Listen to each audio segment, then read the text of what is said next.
The principal, vice principals, like year masters, they all like knew me by face and name, and they all knew that I was trans. I am aware that a lot of them are extremely transphobic. At that time, right, if you come out as trans, right, you'll be kicked out of school, evicted out of your house. Most of us will naturally drop out of school because we need to find a job to pay our rent, to pay for food, everything. Zero family support.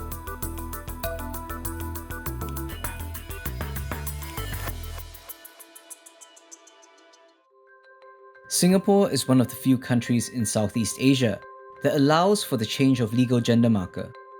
But this requires major operations, including sterilization and genital surgery, with huge medical risks and financial costs. Trans people in Singapore who do not undergo these surgeries are thus living as one sex while legally another, affecting their ability to get married or even access healthcare and education. As a trans man who grew up in Singapore in the 90s and early 2000s, I have experienced how limiting these legislations can be for transgender persons like myself. The discrimination and challenges that I faced drove me to become a trans advocate and make actionable changes for others in the community. In a recent report that I worked on with TransgenderSG, almost 78% of openly transgender students reported negative experiences, ranging from bullying to sexual abuse, and 2/3 of them felt unsafe in schools.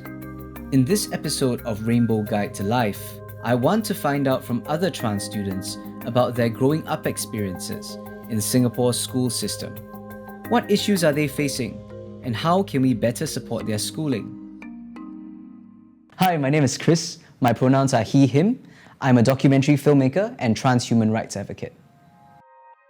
I only identified as transgender when I was 16 years old because that's when I first heard of the word. But when I was 5, I already knew that I was a boy. When I was 16, I googled LGBT, and for the first time I found a word that I felt described my identity, which was transgender.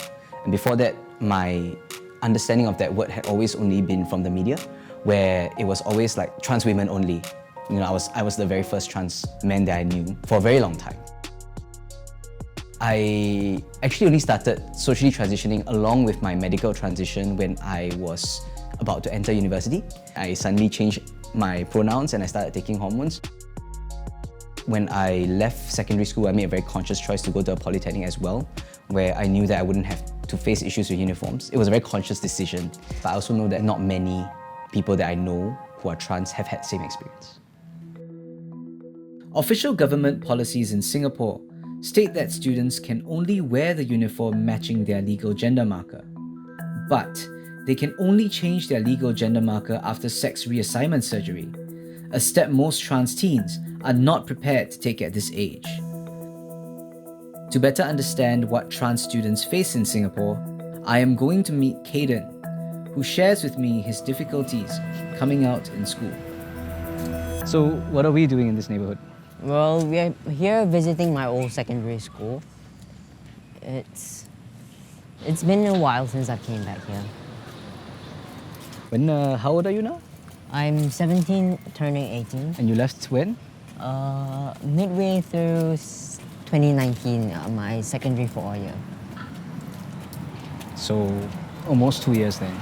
I guess it's almost 2 years, yeah. So, tell me what happened to you in secondary school. Well, secondary school was pretty questionable for me. I came out in secondary 1 during orientation, and from then onwards, a lot of people seemed to ostracize me. I guess it's because they didn't really know what to do, or maybe just because they're transphobic. I like to say that the students were worse than the teachers, but nah. The teachers were way worse than the students in terms of harassment and bullying. In secondary 1, my co-form teacher asked me to sit at the back of the hall with multiple tables and benches. And then she sat across me.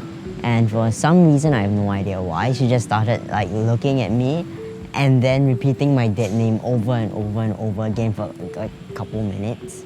And every time I seemed agitated, she'd just be like, "Oh, no, you just have to get used to it. You're gonna be called this for the rest of your life anyway." I don't think I told like any teacher about it. What am I supposed to do? That was a teacher harassing me.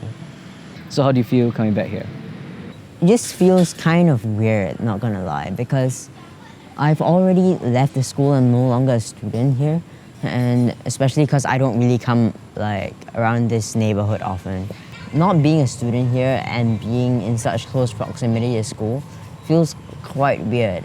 Like I don't really have any strong feelings when looking at this school, especially because I've been back here quite a few times since I left. Beyond the bullying, there was another issue that was causing Caden mental distress daily: having to wear a skirt to school. There was like once I randomly tried to wear the male uniform to school. Everything went fine until like the discipline mistress saw it, and then she confiscated the pants on me, and she always said that she'd return it, and she never did. Why was it so important for you to be allowed to wear the uniform of your choice? In general, with the female uniform, I've always felt like uncomfortable and out of my skin. It felt weird, but there was a discomfort at the back of my mind at all points of time, and I never really knew how out of it was until I tried on the male uniform one time. One of my friends said in Sec 1, during the first week of Sec 1, she saw me walking around and she immediately could pick me out from the crowd because of how uncomfortable I looked in the uniform and how out of place I looked. So I'd say, like, arguably, wearing the male uniform would have made me stand out less than wearing the female uniform. What do you think should be done to protect transgender students in schools? Teachers have to be trained in how to handle students who are transgender. There needs to be rules set into place to make sure that transphobia and homophobia and all these kinds of things will not be tolerated in the system. Because like it was never explicitly stated there that transphobia has to be met with consequences. I can understand MOE's whole point in having uniformity. However, when a rule gets to the point where it harms people's mental health and mental stability, I think that it really has to be reconsidered.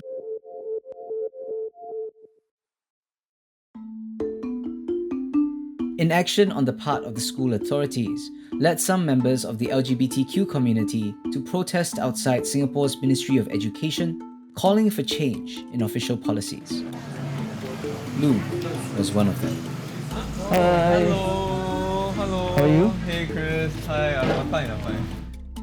Public demonstrations like this are illegal without a police permit in Singapore. Despite the risk, they went ahead. What was the protest about? Many of us were inspired to do it because of what happened on Reddit, which was prior to the protest. There was a junior college student posted a public post on this subreddit called SG Exams, and she basically talked about how even though her friends were supportive, her parents gave her consent, her doctors were going to give her like the green light for like her hormonal treatment. The Ministry of Education, the school administrators who were part of the Ministry of Education in her school went to veto that decision.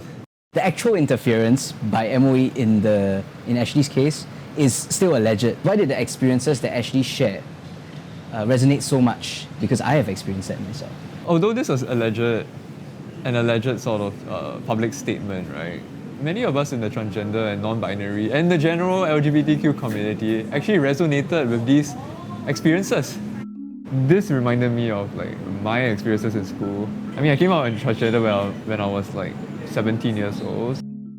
As a young trans woman who just came out, I want to pass, but you know, I was not allowed to do that. It hurts because we are expected to present ourselves in a way that we are not comfortable with, that does not express ourselves fully. Of all the ways to appeal to the ministry, why do you feel that you had to use the protest? During whatever was happening, right, there was a lot of stuff that was being done on the ground that were what we call like legitimate forms of consultation or resistance. Many people from the transgender community, from the queer community, they were already putting out statements of support. It did not seem at that point in time, like in that week itself, that the ministry was responding in an adequate manner. It reached to a point of desperation. You know, in the aftermath of the protests, the question of trans students was brought up in Parliament actually, and what the Minister of Education said, he framed it in terms of a culture war. And another minister also took it and she did the same thing as what the MOE public statements did, which was to shift the blame onto something that wasn't even relevant. And so there's this sense of disappointment and this existential crisis on my part, like what can we do next as a community? The lack of legal recognition for the trans community is something I personally faced as well when I came out publicly in 2014. June came out the same time as I did. We were one of the first few visible trans advocates for the community of that time. Hi June, how are you? Long time no see. June medically transitioned in the early 1990s, when being a transgender person was considered taboo in society. Today, she heads Singapore's first trans-led shelter to address the issue of homelessness for trans individuals in Singapore. Very good. So this is the wall of pain now. So most of the things are imported from the old ACC to here lah. So this is a slightly bigger space lah. So my local and regional awards all here, but this is not the final place lah. We're still deciding where to put. Still building lah. We're still building up. Her advocacy work has also expanded to providing transgender youths access to social support and trans-focused resources. Workspace, conference, workshop space, together with Transgender Befrienders, starting a tutoring programs for students who leave school for various reasons. I want to know, Yes. how old were you when you started to transition? 12 years old, become aware I'm transgender. I knew I'm different yet same. After O levels, left school, start transitioning, start taking HRT, and 17 years old underwent.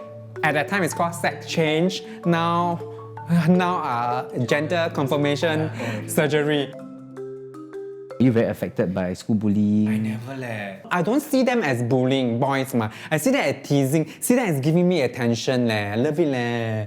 You were like a good enough student to continue your education after secondary school. Can you tell me what happened? So I always say lor, I was short of my education because the school system that time cannot conform. Let's put it, I cannot conform to the school system, the binary uniform. I do find a way to make my school uniform more woman. So I do like last time very short skirt, hot pants. So the school pants everybody long one right. My one is like super short one Wow, then fold up some more. Then of course the leg hair shaved one For many of June's peers who came out around the same time, the lack of education also meant limited employment opportunities.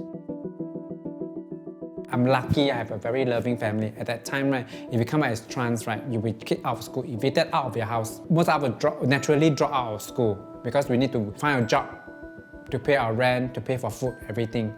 Zero family support. Because at that time, being trans means you had to be sex worker. The biggest thing I see now is parents that are affirming.